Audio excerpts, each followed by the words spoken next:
très cher hypersensible. Quand on est en minorité, on peut se sentir pas à sa place, on peut avoir l'impression de ne pas convenir à ce monde. C'est pour cela que je fais régulièrement des podcasts pour vous. Jusqu'ici, nous avons généralement fait en fonction des exigences de notre famille ou d'une autorité. Et si on a eu affaire à des personnes narcissiques, on a sans doute baissé notre taux vibratoire en essayant de se faire tout petit. On a essayé de se soumettre à cette autorité écrasante pour ne pas se sentir rejeté. Et même en devenant adulte, nous gardons souvent ces exigences, que ça soit totalement ou en partie, nous nous plions à cela sans même s'en rendre compte. On se fait tout petit alors que notre âme vient apporter des énergies peut-être salvatrices dans notre sphère de vie. Mais nous inhibons tout cela, nous ne tenons pas compte de notre âme parce qu'on a choisi.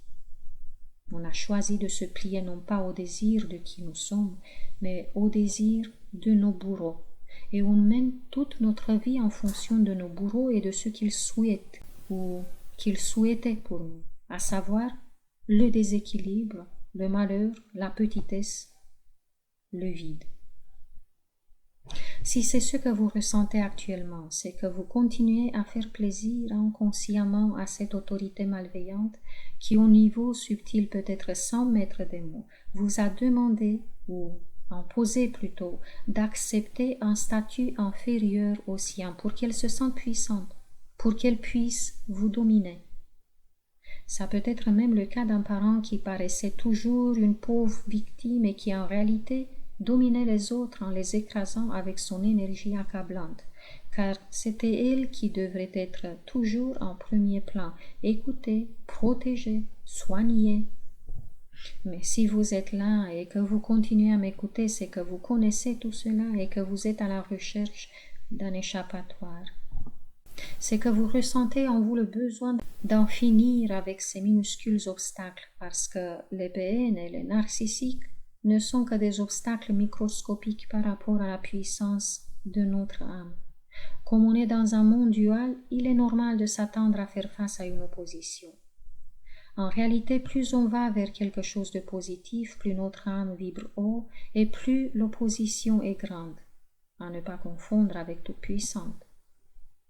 Là, il est de notre responsabilité de choisir, de se choisir, de revenir vers le soi, d'oublier cet objectif nuisible d'obtenir l'approbation extérieure, car plus on la cherche, plus on la perd. On a quelque chose à faire ici. On ne vient pas pour faire plaisir à une personne, ni même pour satisfaire l'ego de plusieurs. Notre âme n'a qu'à faire de tout cela. Notre âme cherche à s'exprimer. Quelqu'un disait que croire à un but, à une mission que notre être aurait dans ce monde, c'est juste un moyen de gonfler son ego. Pour moi, croire que notre être est là sans aucun sens est aberrant. Pour continuer mon idée, si on a été jusqu'ici malheureux, c'est qu'on est passé à côté de cette expression de notre âme. À nous de trouver ce que notre être désire vraiment. Mais il faut savoir que ce que notre être profond recherche n'est pas présenté à la télé, c'est plutôt blâmé.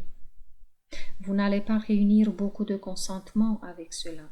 On risque plutôt de vous décourager. Ce n'est pas encore accepté par la société alors que c'est tellement bénéfique pour l'homme. Aussi, les gens facilement manipulables risquent de vous prendre pour des escrocs. Mais si vos intentions sont pures, poursuivez votre route. Notre monde qui se noie ne peut être sauvé que par les âmes pures. Sachez aussi que votre première satisfaction en suivant l'appel de votre âme ne sera pas dans l'approbation et les applaudissements des autres. Ça sera une de plus en plus grande satisfaction intérieure. Vous pouvez juste imaginer un bonheur qui ne dépend de rien et qui ne peut pas être volé par qui ou quoi que ce soit.